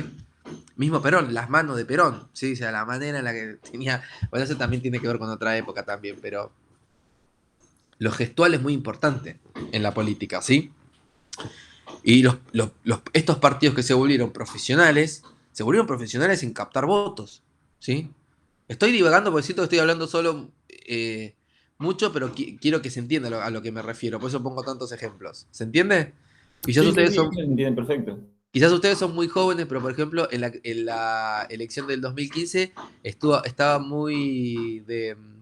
Hay algunos que lo recuerdan, el Tajaí de Massa, de que hizo un montón de spots con diferentes tipos de acentos para adaptarse a diferentes, para hacerlo federal el discurso, como los gustos de la Coca-Cola que van cambiando un poquito dependiendo de la provincia o del lugar o del país. Él había hecho el mismo spot con diferentes, con las tonadas un poquito cambiadas para adaptarlo al lugar, ¿sí? Este, Así que bueno, estas son características mismas del tipo de partidos que fueron agarrando. O sea, para poner esto en bullet, en términos, hablamos, ¿sí? Los partidos profesionales y electorales, una de las características fue reducción de la expresión ideológica, ¿sí? Porque la gente ya no responde tanto a la doctrina, por así decirlo, de los partidos tradicionales. Hay una reducción de la expresión ideológica, este lavado de cara, ¿sí? Cuando, por ejemplo, eligieron a Alberto Fernández, probablemente Alberto Fernández sea el que tiene una... O sea, no se eligió a Axel Kicillof, ¿sí? Se eligió a una persona que tuviese una imagen un poco más lavada. También flexibilidad en los programas, ¿sí? Siempre está esta idea de... a mí me viene con esta idea el concepto de, no sé si conoce un personaje llamado Groucho Marx, que era como un comediante de la década del 30 del siglo XX, que una de sus frases más importantes es, estos son mis principios y si no les gusta, tengo otros. Que se cita mucho eso. Que es, no sé si están escuchando, pero tengo un vecino arriba que está a martillazo, Sí, martillando sí, el sí, suelo, se literalmente. escucha. Sí, se escucha. Está martillando el suelo. Así lo tengo, me está volviendo loco. Em, Pero bueno, es importante. Son tres características sobre todo. Reducción de la expresión ideológica, flexibilidad de los programas y estandarización de su imagen, que es esto que les comenté, ¿sí? Que es esta idea de un político como... De hecho, vemos muchos que ingresan en el arco político, ingresan de una manera y van como adaptando sus formas. ¿Qué sé yo? Si me preguntan a mí, una persona que si uno ve cuando arrancó ahora es, por ejemplo, Victoria Donda, que arrancó como vengo de no sé qué era Barrios de Pie, no me acuerdo qué era una agrupación y venía como más del barrio, y hoy en día es una política que se viste de traje, que sí, Dijo reducción de la ideología, flexibilidad de los programas y un tercer ítem. es reducción, no sé si de ideología, es de la expresión ideológica, ¿sí? Expresión es lo que a vos te va a decir. Flexibilidad de los programas y la tercera es la estandarización de su imagen.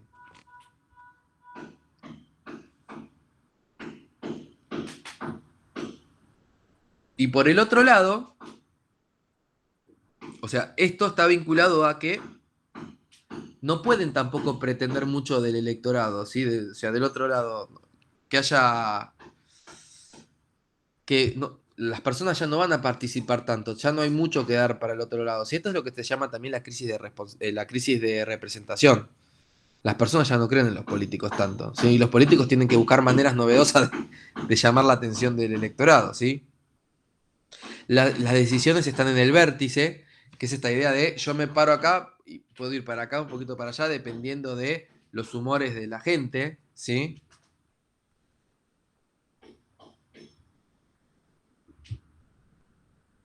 Pero esto también implica hacia adentro del partido que hay una mayor autonomía del líder, ¿sí? Porque los partidos ya no son estructuras tan complejas. El que está en su momento a cargo del líder es, mirá, el comité central dice que tenés que hacer tal cosa. Ya no pasa eso, porque los partidos son chicos, entonces el que está a cargo del partido tiene mayor capacidad de decisión sobre ese partido chico, ¿sí? ¿Se entiende? Y el proceso de ejecución es justamente más ejecutiva. La decisión es ejecutiva, se hace lo que esté a cargo decida, ¿sí? Y además, en cuanto al electorado, obliga constantemente a revalidar digamos, este electorado volátil hace que el político tenga que estar constantemente revalidando su vínculo con la sociedad, ¿sí? Porque lo puede perder todo el tiempo, porque la gente ya no vota, como les dije, todo el tiempo al mismo partido, no. Hoy te votan a Fernández, mañana te votan a Milei y después votarán a Grabois. Hay gente que vota así, de manera esquizofrénica. Que también, o sea, uno, poniéndome de abogado del diablo, entiendo, porque está vinculado a la desilusión de la política, ¿sí? La política ya no cumple con las cosas que promete.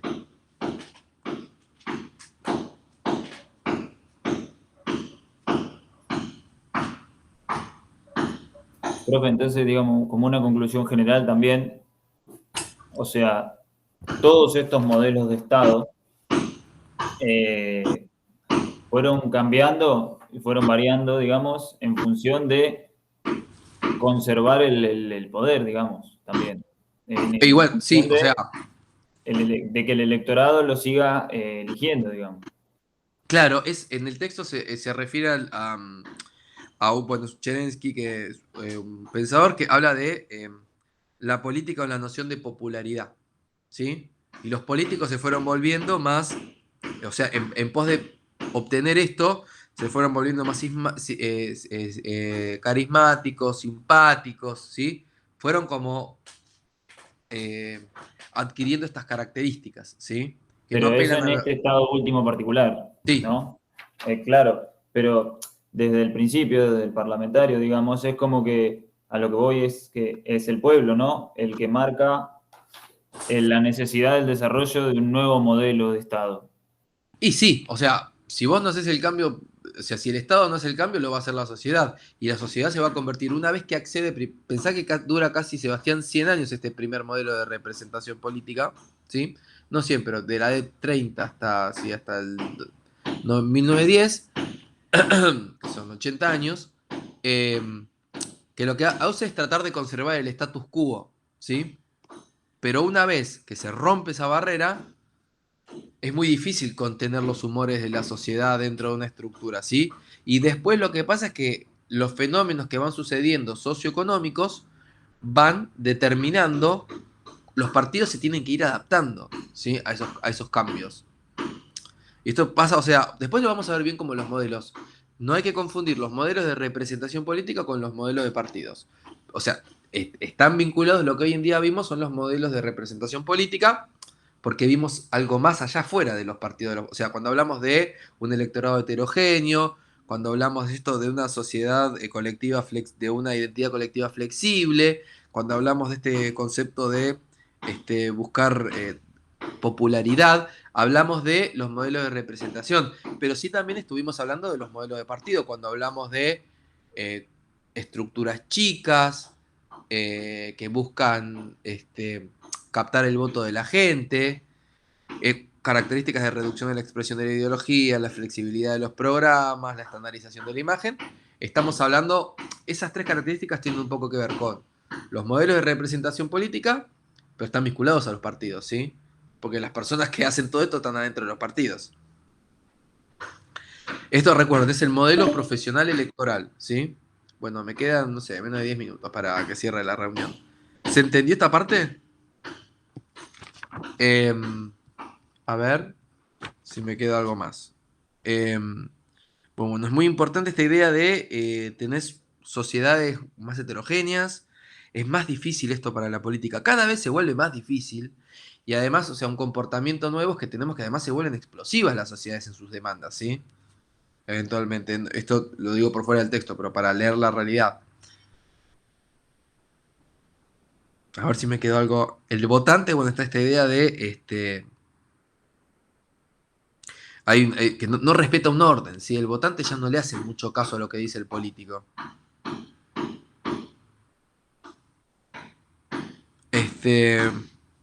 También tenemos que tener en cuenta, esto va muy de la mano de, no sé si ustedes conocen a un escritor que se llama Giovanni Sartori, que escribió muchas cosas sobre política y sociedad, que escribió un libro que se llama La democracia. Esto tiene que ver con lo que se llama la democracia de audiencias, ¿sí? Esta idea los políticos que tienen una forma de ser determinada para los medios de comunicación masivos. Esto, Sartori se refiere a lo que se llama democracias de audiencias, ¿sí? Porque son, o sea, es como, por eso también está muy ligado personajes de los medios de comunicación que se pasan a la política, ¿sí? Es cuando uno ve, o del mundo del deporte, esto Menem lo leyó muy bien en su momento, cuando incluyó a Scioli, que era un personaje del deporte, ¿sí? O a Galmarini, eh, fue el primero en entender, fíjense, o a Reutemann, ¿sí? Menem entendió muy bien este nuevo mundo de la videopolítica, ¿sí? Sartori dice que los hombres pasamos de ser homo ludens, que son hombres que juegan, a homo videns, hombres que ven. Lo que existe ahora es el homo videns, es esta idea del hombre que mira la pantalla y no es la pantalla como esto que tenemos ahora, que es una relación de ida y vuelta. Si ustedes quieren me pueden preguntar y yo les contesto. Los medios masivos de comunicación es unidireccional, es hacia abajo, ¿sí? Entonces es el hombre que ve. Y la política se fue adaptando al hombre que ve, ¿sí? adaptando sus formas de comunicación al hombre que ve, a los medios masivos de comunicación, ¿sí? Y esto se le llama democracia de audiencias, ¿sí?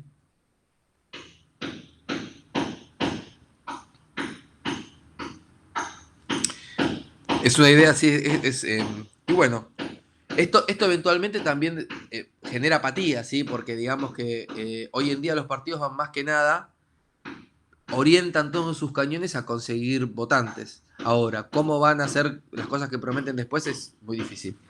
Bueno, prefiero cerrar la clase aquí antes de que se me apague de manera intempestiva la reunión que va a pasar en cualquier momento, ¿sí? Así que, bueno, con esto cerramos la clase. ¿Tienen alguna consulta antes de que se apague solo? ¿Algo que les haya quedado en el tintero que quieran compartir? Bueno, No, profe. bárbaro. Si no hay nada más al respecto, entonces doy por cerrada la clase. Voy a tratar de que tengamos los exámenes listos lo antes posible y que, sí, Sí, Sebastián. le quería preguntar, lecturas y ese tipo de cuestiones clase a clase, digamos, ese material, ¿nos lo van a ir pasando? ¿Nos A ver, vamos directamente? ¿En dónde? mirá, lo que pasa es que con Oscar tienen que preguntarle a él. La próxima clase que vamos a tener nosotros es, ya te digo, a ver, Yo, por ejemplo, en una cátedra lo comparto por si, no sé, a alguno le sirve, sí, que es la que más cómoda, digamos, llevo estudiando. Cuando nos mandan los links de clase, digamos, nos mandan también, digamos, lean tal capítulo o de tal página a tal página, por cuestiones así, yo, puntual. yo te puedo decir, como nosotros tenemos medio desacoplado con Oscar el cronograma, yo te puedo decir lo que vamos a leer el lunes que viene, ¿sí? Sí, Lo que sí, vamos de a hecho ver, lo lleva cada profesor individualmente. Cuando mandan su link, digamos, mandan eso. sí, yo les puedo decir ya, la clase que viene vamos a ver presidencialismo y semipresidencialismo. Y eso está en el capítulo 4, puntos 4, 1.1 y 1.3. Y les recomiendo leer, que lo que pasa es que yo no sé cómo lo van a ver con Oscar esto, eh, regímenes democráticos y parlamentarismo que están en el capítulo 4, puntos 2, 3 y 4.1 y 4.1.1. Si lo ven son como puntos muy cortitos y al pie, ¿eh? No es algo muy largo. Pero conmigo van a ver presidencialismo y semipresidencialismo. Y cuando vean eso vamos a ver historia de la independencia norteamericana un poquito, pero sobre todo la estructura y para poder empezar a diferenciarlo. Si pueden leerla, yo no sé de qué manera lo van a ver con Oscar, pero está bueno poder entender la diferencia entre parlamentarismo y presidencialismo sobre todo, ¿sí?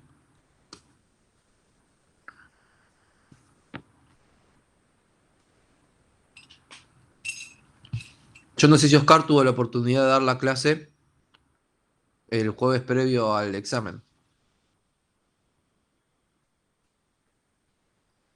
Porque venía atrasado él también, porque la primera clase no la pudo dar. Pero bueno, no les pasé el cronograma porque justamente tenemos esta discrepancia. Entiendo, tenés razón, Sebastián. Yo a veces he pasado, vamos a ver a Mark, me parece, no sé, en algún momento yo lo he pasado un poco, pero viste como que yo no, si yo les paso el cronograma los voy a estar confundiendo. Porque hay cosas que me van a decir, che, hoy tendría que haber visto esto según el cronograma. No, Me no, por encanta. eso. De hecho, en una cátedra nos pasaron un cronograma al principio de la cátedra y después, Sí, la verdad que la clase van a otro ritmo y ese tipo de cosas. O sea que sí, a mí eso me pasa resultó mucho. mucho mejor cuando nos mandan, digamos, clase a clase. Si Sí, es bueno, lo que, a ver, si a vos te queda cómodo también, ¿no? no, no, no, lo importante es, a ver, mi rol acá tiene que ser en función de ustedes, ¿sí? Eh, lo importante es, si a ustedes les sirve eso, está bien, tenés razón. Y a mí Para la clase, puntualmente me sirve mucho leerlo aunque sea rápido, porque sí, después cuando vengo a la clase y empiezo a escucharlo cómo se sí. desarrolla, si quiero, Tiene obviamente, mucho más sentido, se entiende, sí. claro, y se me formula otro tipo de preguntas también. El manual, la verdad que es re piola porque es cortito y al pie. No es difícil de entenderlo el manual. Es bastante fácil. Bueno, si no queda ninguna otra consulta, ahora sí cierro porque me da la impresión de que me voy a quedar hablando en el aire. Así que bueno, Que tengan una buena semana. Y porque va a ser Chao, Juan, buena semana.